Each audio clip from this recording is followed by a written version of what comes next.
All right, everybody. So welcome back to another episode on the channel. So on today's guest, we have on site Andre himself on Twitter or X, however you want to call the platform these days. Uh, you know, we just, very honored to have him here. Just want to go over, his journey, his background and whatnot. So Andre, if you don't mind me asking, can you give us a little bit about yourself, who you are, how you got started in the Amazon space, and just good general Yeah, brief description. yeah, cool. Yeah, my name is Andre Dakota. I'm based out of New York City area. I was born and raised in Brooklyn. I live on the other side of the river now of New York in New Jersey. And basically, I'm a full-time special education teacher for the past 23 years. I got started at Amazon in 2017. I got started in Amazon via real estate. Ended up meeting an influencer a while back ago, and also meeting somebody else at the airport in Las Vegas hungover, and I got introduced into Amazon. So I've been selling since 2017. I have had my ups, I have my downs, but I have to say probably the last 4 years is where I've taken Amazon seriously out of the seven. The first year Amazon, I figured I could do things how I wanted to do. I was Yeah. ready to quit. 2018, I went to a conference in Denver focused on Amazon sellers, and I think since then I've taken newfound respect for what the platform is. Um, I've seen the changes. I have my feelings about the changes these days, Yeah. but um, yeah. So I'm here. So I'm a full-time seller. I sell majority international food on a wholesale level. Okay. Simple fact that with me having a full-time union job, that there's nothing wrong with multiple streams of income.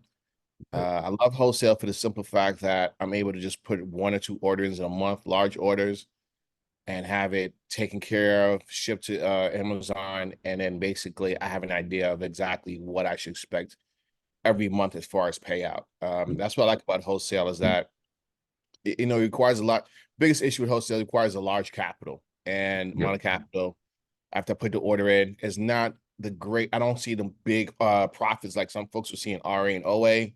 I really wasn't looking for that when I started this journey. I was just looking for something to help supplement the income.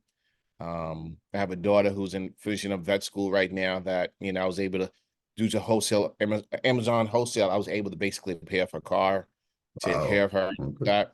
So, there was a reason why I did it. I'm not going to say that this is my full-time gig. I depend on it. It's really just a supplemental situation for me, and which has really turned out well.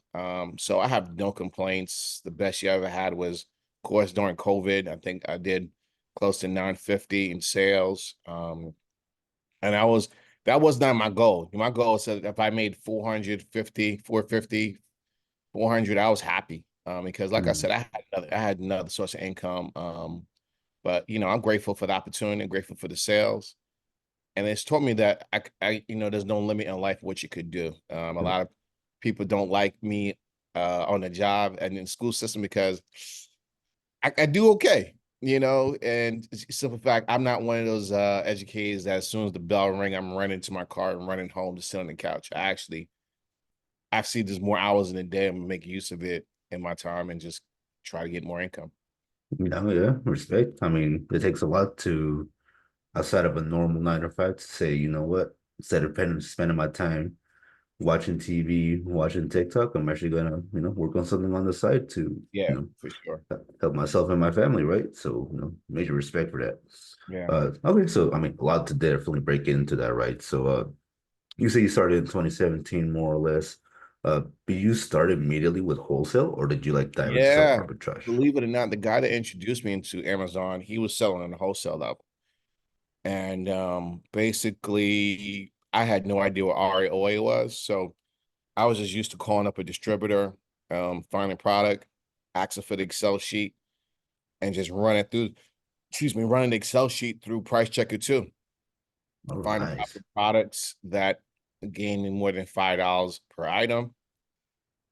That did not weigh no more than 2 pounds. It was a struggle for the simple fact the individual that showed me how to do it only gave me one distributor, but I had to go learn how to fish.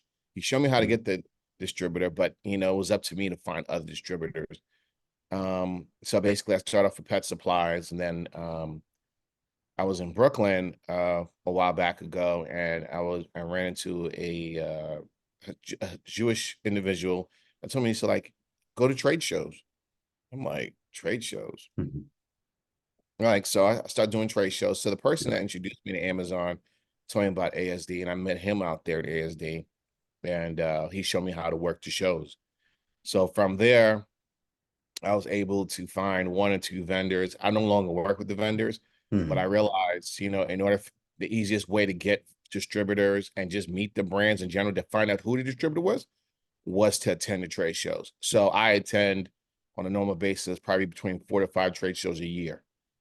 Wow. So, Yeah. so that's basically how I found my distributors. I really don't cold call. I really don't do Google searches. If I go to trade shows, I'll find out who's your distributor, and I call the distributor myself and work things out. So that's normally how I do my researching. I make the investment, spend the $600, $700, $800,000, whatever, $1,000, whatever it requires, because I'd rather spend the money to go to a trade show than to sit, Google search, pick up the phone. I have everybody I need right there at that trade show. I could find out exactly what are the requirements, who they're looking for, what type of individual they're looking for, what type of facility they require to deliver product for. So I get that all in done and within 2 days.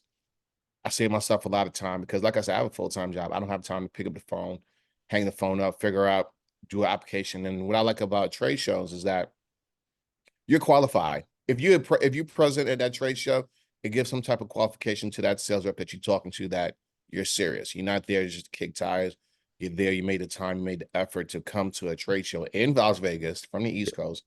So it somewhat validates you as being somebody who's legitimate in the business compared to picking up the phone and trying to sell yourself. Hmm. No, yeah, no doubt. And Yeah. one thing I did like that you mentioned was that you said your friend or whoever, got you into it. They gave you a supplier, right, to kind of get a jump start.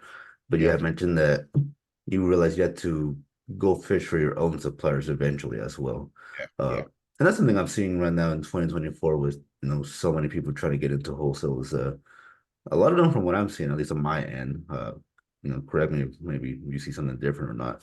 But it seems like everybody who wants to get into wholesale these days, they don't want to fish for their own suppliers now. Uh, they just want to go on the Discord groups and literally ask, yo, what's a good supplier? Can someone recommend me a good supplier? So I don't know if it's just something that maybe you see as well, or just I see it. I mean, I'm a moderator in a Discord group myself as a current time, but I tend not to give suppliers out for the simple fact I really don't know who you are. And honestly, I am one to protect my credibility in regards to introducing people to other folks. I have a that's the word policy is that if you want to do business with me, we have to have a meet up or have some type of relationship. I put people to the test where I say, all right, you want to learn how to do Amazon? You want to learn how to do wholesale? Meet me at this trade show. And I've actually had two people oh, the Discord group that I'm in actually called my bluff and actually showed up. post And that. I basically walked the trade show with the individuals and basically showed them how I talk. I don't push the fact that I'm trying to find supply. I build a relationship. I might find something on that individual outfit that start the conversation point to the point that it breaks that wall down to help start the conversation about what they're trying to sell, what are they looking for in a client, and how can I help you move product. I always say this, I always ask the sales rep, what's the worst product you have right now in your warehouse you cannot move, and how much Hmm. does it cost? And Smart. that's how I generate the conversation.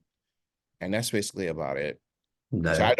I don't give distributors, I don't give suppliers, I don't do it at all. I mean, I call you a bluff. I said, look, if you want to learn how this game is, meet me at Global Pet Expo in Orlando. And they were there at the MCO airport. I'm like, all right, let's go. Yeah, but I mean, it shows you who's not going to waste your time too, right? I Yeah, mean, yeah, yeah, that's a great way to, I guess, weed out the ones who aren't serious about yeah. it. I mean, because at the end of the day, with wholesale, you need large amount of capital. And if you cannot spare $600 to $800 to make the trip and walk at an official trade show, then I don't think the wholesale is the division for you, because I'm taking you, I'm letting you, I'm allowing you to walk into a trade show where every brand, every distributor Yeah. is there, to the point there's the access right there. It's like, if you want it, there's a distributor. If for, like, for instance, the Pet Expo, you got Mars company who owns a bunch of brands. Go talk to the Mars sales rep. He'll tell you who's a distributor. He'll tell you who's what region the distributors is, and they'll let you know the sales rep. That's one thing I like about trade shows. They will give you the name of who the distributor is, who's the sales rep. You got to contact with that person, and it's easy. Yeah. But if you want it, meet me at the trade show. So, and that's it. That's my Yeah. thing. No, yeah, for sure. And, going speaking about capital, 'cause, since you mentioned capital, what's a general honest opinion of yours that you suggest people start wholesale with if they're actually looking to get into wholesale? I would say at minimum 10, but I think you can start as low as 5 if you have a game plan. 5 grand for me, since I do majority food, you could get a whole lot of product. And if the metrics are right, it could go through quickly. I'll say safely in 30 days. But I say in general, $10,000 should be the focus point as far as starting out. But you can start as low as 5 grand. Mhm. Contingent, if you work that catalog and you find some product that at least give you 20, at least give you 12 to 15% return, I'll say yeah. But my return is usually not that high anymore. As the longer I've gotten into the game of this Amazon, I've taken less profit margin. Simple fact, I know it just moves. And like I said, I'm just looking for a certain amount every 2 weeks from Amazon. So yeah. Correct. Yeah. And I can respect it, because you actually have just a set goal with your business, and to you, as long as you achieve that goal, Mhm. you basically told yourself, that's as much as I want to go with this business, Right. nothing further. I don't want to, 8 figures, full warehouse, 30 Yeah. This employees. business this business has made me sick in the past physically, to the point where I've decided to take breaks in my business, because with this business, I realized I gained a lot of weight. I was not getting enough sleep.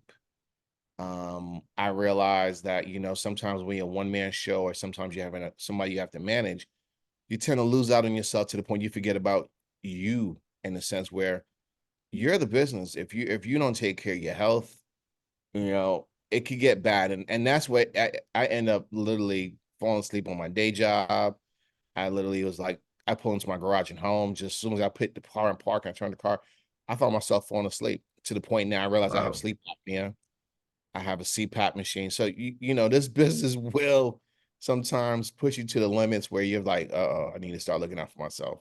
Right. So, Okay. Yeah. No, yeah, no doubt. And I think just in entrepreneurship, I think that's probably a major thing as oh well, like yeah, just in for general. sure. Yeah. For Which is sure. understandable. Everybody's trying to, grow, grow, grow, grow, and just, scale the business up. But yeah, uh, that's something I realized too in 2023, is just to kind of take the time to just slow down a bit and really just, give yourself Yeah, some but real I mean, actual time. because you get into the business so you can buy your freedom back. You have time Yeah. freedom. And since you have that freedom, and if you have a good foundation, the breaks are there. You don't want to work. A lot of people don't want to work for anybody because their time was being taken. Now that you have it control in your hands, learn how to try to give yourself some peace, some grace, some a downtime, and don't let it consume. Because that's the end of the day. A lot of people tend to leave 9 to 5 because they want more control of their life. Yeah. Yeah. They end up leaving the 9 to 5 to work 12 to 12 type of thing. Oh yeah, So, for sure, for sure. yeah. Oh man, I just had a question I was going to ask you, but I completely Go forgot. ahead. Oh, no, no, I think I remember. Okay. So, you said you're a full-time teacher, right? Correct. Yeah, I'm a full-time special ed teacher. Yeah. So you're a full-time teacher, you're doing Amazon on the side. So, this one's mainly targeted to a lot of people who say they don't have time to do this Amazon FBA thing. They can't find the time to source suppliers or whatever it may be. Mhm. So, what are some tips or just your thoughts on, that Okay. aspect as far as like being able to manage and find the actual time to work on the business? All right. So when people ask me that question, I usually tell them this. What I realize, every corporation have a structure, every corporation have a timetable. We all have 7 days in a week, 24 hours a day, and all the metrics. You have to sit down and I hate to say it, you have to map out your week. From your week, you map out from the week, you go to the month, and the month you go to the year. I realize once you map out exactly how you're going to run your life on paper, it's a lot easier to manage your business. You have to dedicate some time to your business. There's no ifs, no about it. If like, if you're a family person, what I tend to do sometimes to get away from my family, and I've literally done this before in New York, New Jersey, Tri-State area, we got some diners. Right. What I'll do, I'll go to a diner or a restaurant and I'll sit there. And all I'll do order a cup of coffee and I'll let the server know. I'll say, look, I'm gonna be here for a little bit. I'm gonna take care of you. And that's why I do my game plan. I usually spend between an hour to 90 minutes just game planning my week, from being a school teacher, from being an individual, and just being a business owner on the side. And I chop it up. So out of the 7 days, I kind of dedicate almost not a full day, but almost three-quarters of a day to Amazon Right. to do sourcing, get my prep supplies, look over my orders, look over my numbers, look over my charges. Because at the end of the day, we tend to forget about the charging that we do or the spending that we do because we're so caught up Yeah. with the day-to-day of Amazon that can also get out of hand, which has happened to me in the past where I'm charging so much. When I get my statement, I'm like, what the hell did I do? Because I really didn't sit down and have a game plan to figure out what I'm spending, how I'm dealing with it, and how I'm going to manage it. So you have to set aside some time to do it. We set aside time to eat, we set aside time to sleep, we set aside time for family, Yeah. even work. The 40 hours, 40 to 45 hours, you set aside time. Set some time for your business to the point you can map it out. So it can be done. You just have to be diligent and forceful on yourself to say, look, I have to sit here and create a game plan. Yeah, no doubt, man. And I think another two I can add to that is just, you have to be willing to want this Yeah. pretty bad, like Yeah. to actually mentally tell yourself, like, hey, I'm going to spend 2 hours a day actually working on the business to, Yeah. better my situation, hopefully down the Right. road. For sure. But yeah, for sure. Going back into your business, if you don't mind me asking, like, how does the business look these days? Like, do you have like employees, All right. VAs, or how So, does that okay. look? So with my situation, since I live, I could say in a port city, like New York City, my distributors are close to the ports, but also my distributor has a lot of workers who are looking for extra compensation. So I told my sales rep, like I asked, like, do you do like the labeling or the prepping? She said, we know we have individuals that are looking for OT that we don't pay a lot of the times. Here's opportunity. So I met with the shop foreman that basically runs the warehouse for where I get my products from. And he said he usually have like a couple of guys who's looking for extra work on Fridays. A lot of workers, especially in the docks, just want to get out of here on Friday. But I presented opportunity to the foreman of the shop. Like, look, I have somewhat a couple of hundred labels that need to go on the products, crack the cases open and label them up. So the shop foreman gave me a price of what it would cost for them to label it, and they gave me a price. At first, I kind of felt bad because I didn't know how the work was being treated. But at the end of the day, I was there the first 2 weeks of me doing this process, and I was so, okay, this is a legitimate situation. So yeah, so after I saw how the system worked, I placed the order, they prepped it, I dropped off the labels for them to mail it out, and UPS came pick up my packages on Tuesday. So I did that the first month, and it worked out really well to the point now when I do my ordering, I drop off my labels, I drop off the shipping labels, and it works out to the point now where the warehouse, I've been working with them for now 3 years now, that I've gone to pallets now. So to the point where the pallets are done, they wrap, they shrink wrap all for me. And to the point that the truck come, the shop foreman come and say, hey, Mr. Andre, your package is ready to go. We'll just let you know. They gave me the truck, they gave me the company and the truck, and let me take a picture and send me everything. So I built a relationship with the distributor, with the workers in the warehouse. Because before I got to the pallet level, I used to go pick up my own product, pull up my SUV right to the loading dock where the trucks are, and load it up myself. And that's how I built the relationship to the point where they do the prepping for me, to the point that they do the casing, the labeling, rewrapping, shrink wrapping the pallet, to the point where they do everything for me. So the fee has gone up, of course, because it's more work. But me really building that relationship is to the point it's made my business a lot more smoother and a lot less stressful. And that's why, Mhm. I have not gone too far away from the grocery side of the wholesale business, to the point that it's going good for me. And it's to the point where I can't really call it passive, but it's to the point it doesn't require a lot of strength Right. mentally and especially physically. Yeah. So my profit margin has been eaten up a little bit due to prep, but it's cool. But like I said, I have my game plan was just big, the extra income, and it's worked out so far. So my tip to everybody, if you're getting your products from a distributor that have a warehouse on site, and you could talk to the workers or the shop or the warehouse foreman, see what they could do for you. Because like I said, in this day and time when inflation, everybody's looking for some extra cash. And if it fits into your pricing model, where your profits are not getting eaten up so much, look into hiring them. You really don't have time to look for a prep center outside the state. Your prep center might be right there where you're getting your product from. You just don't know who.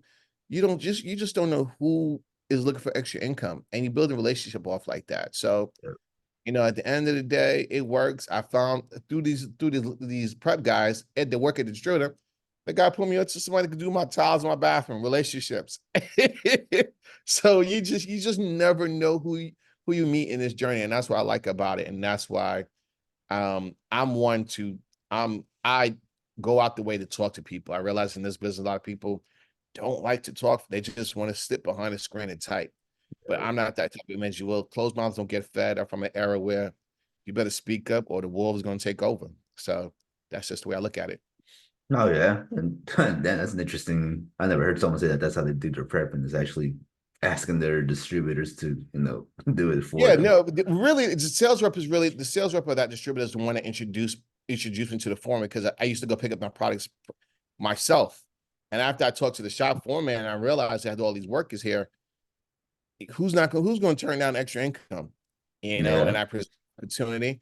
I don't know what the shop foreman takes off the top after he pays the workers, but for the past years, I've taken care of the workers right before Christmas. I give them $50 American Express gift card. They seem grateful. But that's the relationship I built with the shop foreman. Because at the end of the day, there's always a middleman in between, always a middleman in a situation where you're looking for something. And no, the shop foreman was the middleman to the point he provided the labeling service for me. yeah, no doubt, man. One important thing you touched on right there too is, uh, relationships are everything in wholesale. I mean, Oh yeah, for sure. that's what I tell a lot of people, especially in the arbitrage space, who are, trying to get into wholesale. It's like, dude, you're not just sitting behind a computer sourcing products with wholesale. Yeah, You have to be either physically or, vocally on the phone with your suppliers, yeah, or the owners, and, just in general, because yeah. otherwise it's going to be very tough for you to win in wholesale. Super tough, super tough. At the end of the day, I always tell for every sales rep that I meet, I always look for them on some type of social media platform, because Yeah, in this game of sales reps don't stay in the same company forever.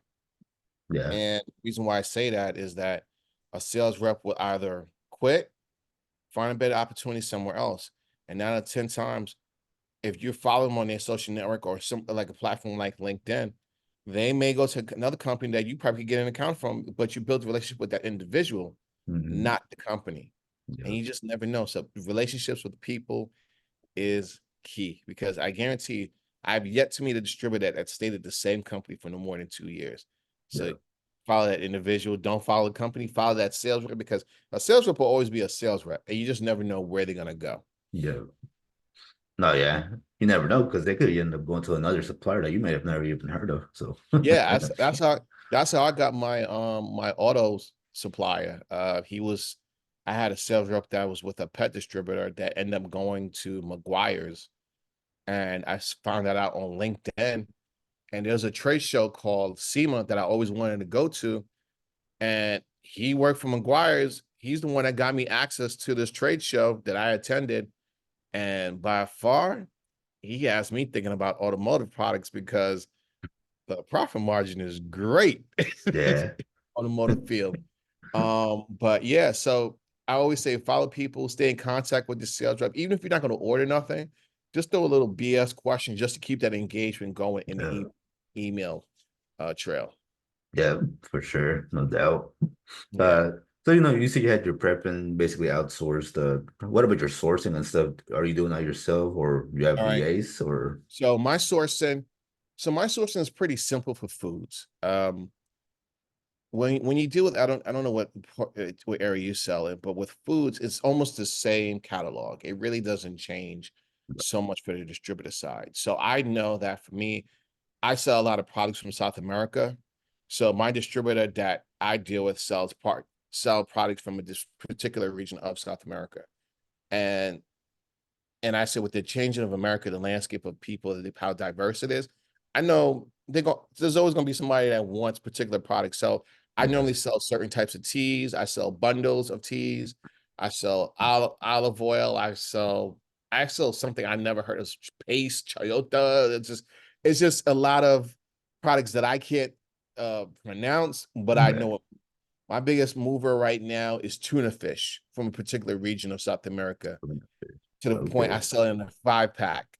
It's just to the point where, and it's not Bumblebee, it's not Chunk Light, it's just a brand that I never heard of. But when I found out, when I looked it up for that region, is a very popular brand. So my my sourcing method for the food business is very easy because I already know what moves, I already know the SKU to the point that what the profit margin is, and I'm good.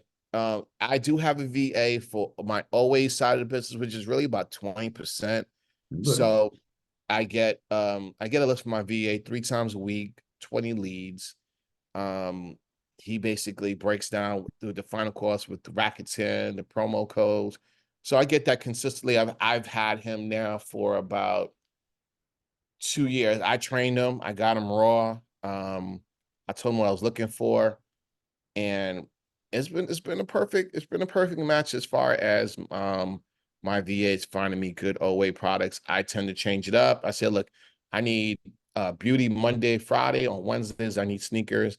Any sneakers that are above size 13 and up, 13, 14, 15, 16. Um, Give me products that, are extra large, 2X, 3X, because I go with, I hate to say it, trends that are popular, but not the greatest trends to follow. Like as far as obese clothing, Right. as far as shoe sizes. I realize a lot of my shoe sales are usually either coming from Mexico or Canada.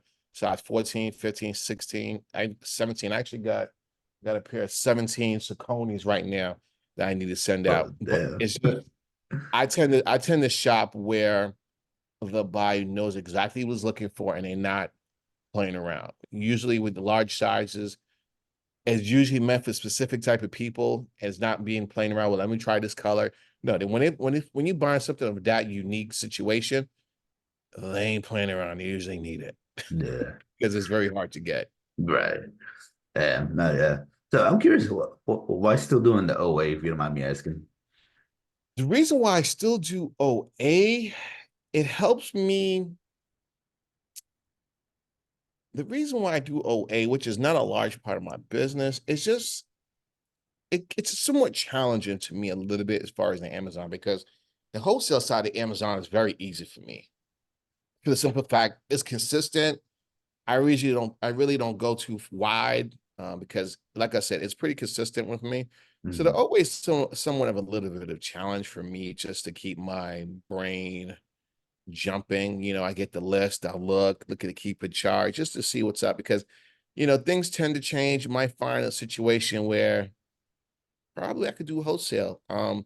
Once I did have a wholesale account with a clothing distributor where I was getting a lot of Nike socks, Adidas socks. So it just gave me an idea what I was looking for. I have been to Magic Trade Show, which is the retail clothing trade show. So when I go to those trade shows, I kind of have an idea what the market is, what the pricing is. Um, One thing about wholesale, it's changed my perspective of what I buy, because I know a lot of the wholesale cost to the point of like, I'm not spending that much money. I already know what that costs. Nope. I wait for it to go discount the super. So yes, that's the only reason why I do OA. It's not, it's just really more of a challenge. It's just to challenge me mentally. Some people do crosswords, word searches. I tend to do OA, looking at numbers and keeping charts. So that's just about it. Okay, yeah. I mean, nothing wrong with that. I was Yeah. just curious since he Yeah. seems to be really crushing it with wholesale. So I was just like, wonder why the OA. Yeah, So you know, it's just it's really more for a challenge. And then I have some friends that are doing Amazon, but not on a wholesale level. So I just tend to share my my resources with the folks and just take it from there. As far as my OA business, the cost for that is very minimal because I have sort of a situation of I believe in group economics with the right people. So we share the resources. So like we share the OA list with each other. So my VA cost is very low. So the fact that everybody on the 14th of the month, I get a bunch of cash apps just to help subsidize the VA. So that's oh, nice. basically, yeah. So basically, like teamwork. Basically, at the end of the day, just Yeah, trying to teamwork. But these are individuals I actually had meals with, sat down, break bread with, have a relationship with. It's just not really somebody out the whim. right. Probably the folks that I usually share this OA leads with is people that I've actually walked trade shows with that actually do wholesale. Yeah, so there's actually people that I know within just dealing with them on a personal level that I basically sat down and walked trade shows with. There. No, yeah. No, that's a smart strategy. Yeah. Multiple heads is probably better than just one head, right? When it comes Yeah, to it's especially good for me for the simple fact I have a full-time job. So Mhm. and those individuals do it full time, that I get certain perspective, certain hindsight insights in what they see. So I look at it sort of as a cooperative situation where Right. we're just masterminding within. Well, it's only 5 of us on the team. We just mastermind what we're seeing, how trends are going, and just take it from there. So I do share some of my wholesale situations with them to the point. This is the deal. This is the price. This is the profit margin. This is who's going to prep it, and blah blah blah. So it's more of a group economic situation where other people are able to help bless somebody else that I know that's put in the work of doing something different for everybody. So like I said, it's only 5 of us, and that's basically about it. No, yeah, that sounds about right.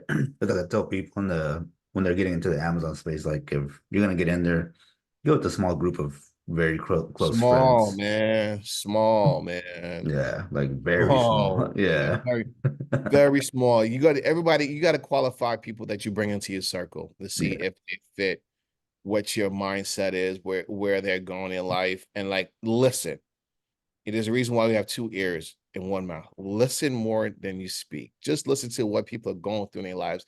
If there's a Yeah. lot of drama, if they complain a lot, like I don't know if I really want you in my head or on a contact you that easy. So yeah, Yeah. I keep it small. My recommendation to any Amazon seller, just keep your smirk circle small as you can be. Because you're in a Discord group with 200 people, doesn't mean you gotta be friends with everybody, but just be very selective in who you allow in your circle, especially in regards to business. Yeah.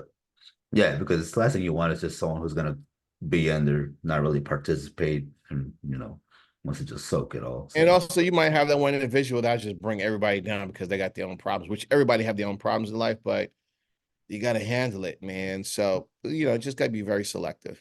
yeah, for sure. Uh, okay, Andre. So, we've had a really great discussion so far. Don't want to take too much of your time either. Yeah, go So, ahead. but kind of to wrap it up, what are some tips you can give to anybody who's, maybe trying to get into the Amazon space or wholesale in general, and just, something from your experience that you could share with us? Okay. Have a plan. Learn to take time off for yourself and your business. Um, if you can, find someone that can help guide you through the business because this could be a very lonely business. And do not be afraid to challenge yourself because you will find when you challenge yourself, you'll be amazed what you could find, what you can do. And in regards to wholesale, my advice to everybody, go to trade shows, cut down on the search time of finding products. You find everything you need at trade shows, make the investment, and go to trade shows. I have, think about 9 different trade show badges up here that I was trying to take down. They're worthwhile investments if you can make them. I mean, to the point where if you want it, like next month, I'm going to National Hardware Show in Vegas. I'm just going there to see if it's possible to get a particular brand, Right. a hardware brand that is very small. It doesn't weigh a lot.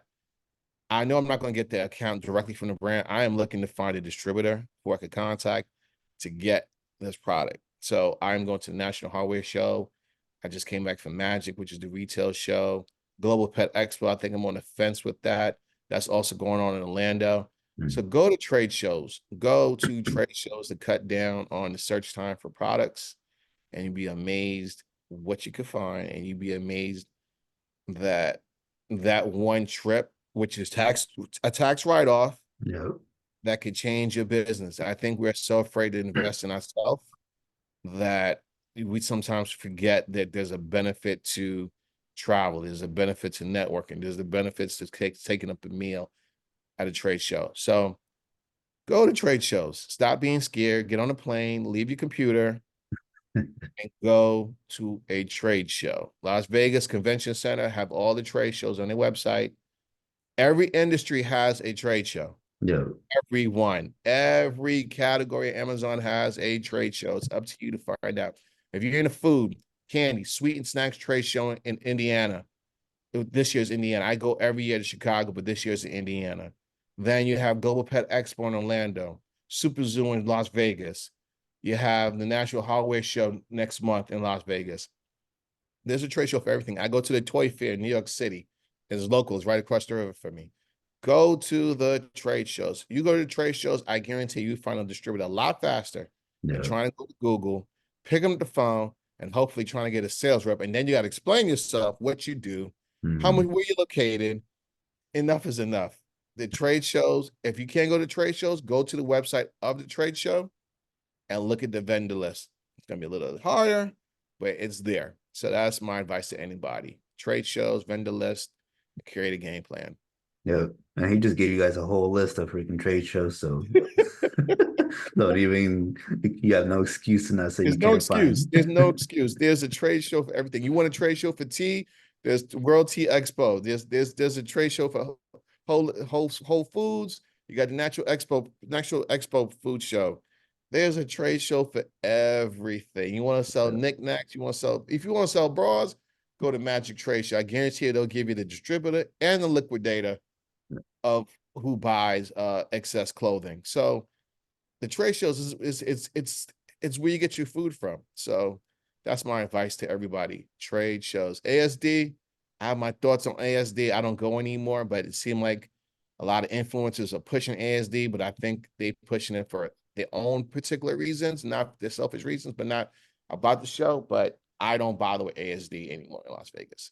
Yeah, that's what I've seen in the past few years as well. It seems more like a networking type of thing at this I think point. I think it's really ASD. I think has come to the point where a lot of influencers is using it to show off, to sell a product, Yeah. and really not really concerned about the individuals that's coming there. I mean, I went to ASD 2 years ago. All I saw was no Amazon sellers, no Amazon sellers, no Amazon.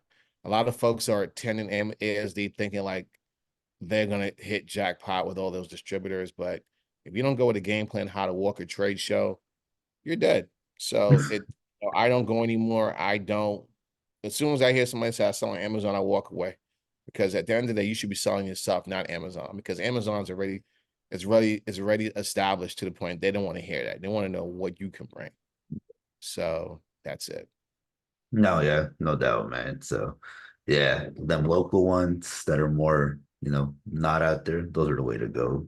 Those are the way to go. Local trade shows and national trade shows are the way to go, but ASD, no. Oh man. Not sure when I'm dropping this one, but maybe it's right before ASD, so hopefully. Yeah, that's just my opinion, folks. You know, you good more than welcome to go to ASD, but I am not. It doesn't suit what I'm looking for. It doesn't hit the benchmarks or the goals that I'm striving for. So is the no go. Yeah, and nothing wrong with that. Like you said, it's just your opinion. It's just how Yeah, you feel about it. So yeah, man, no definitely. doubt. But yeah, Andre, I mean, this was a great convo, dude. I Yes, mean, sir. learned quite a bit myself, even though I do wholesale now, it's just kind of just, always learn something new from hearing someone else's perspective. So, but Did I catch you off guard or a little bit or yeah, is I mean, like I said, I'm doing these just to hear, different things really outside yeah, of this whole, here's how to open an Amazon account, here's how to do yeah, this, just something more different and unique. So yeah, definitely, no definitely. doubt, man. But everybody, we will be wrapping it up now. Andre, appreciate you so much for hopping on here and just willing to be interviewed. Where can people follow you? Because I All just know right. your Twitter, but you Okay. know, Yeah, I'm on Instagram at JustDre718, JUSTDRE 718. And on Twitter, X now X is going to be Andre Dakota, but it's really Andre himself. So it's going to be AndreDecoteau, and that's on X. So, but I'm letting you know now, I am not one of these folks that talk about Amazon all day. I'm a boxing junkie. I talk about basketball. I talk about sports gambling. So it does Amazon don't consume my life. I talk about everything, but you're more than welcome to hit me up. And that's basically about it, man. Thank you, man, Oscar, for inviting me today. no, And yeah. I'll see you on Twitter, brother. Yeah, for sure, bro. Like I said, appreciate you for hopping on here and willing to be a guest. So, but guys, you heard him. Go follow him on Instagram, Twitter, X, whatever you want to call it these days, and just give my boy a follow. So, but with that being said, Andre, appreciate you for being on here, and we'll Appreciate see you, you man. guys on the next one. All right, have a great day, guys.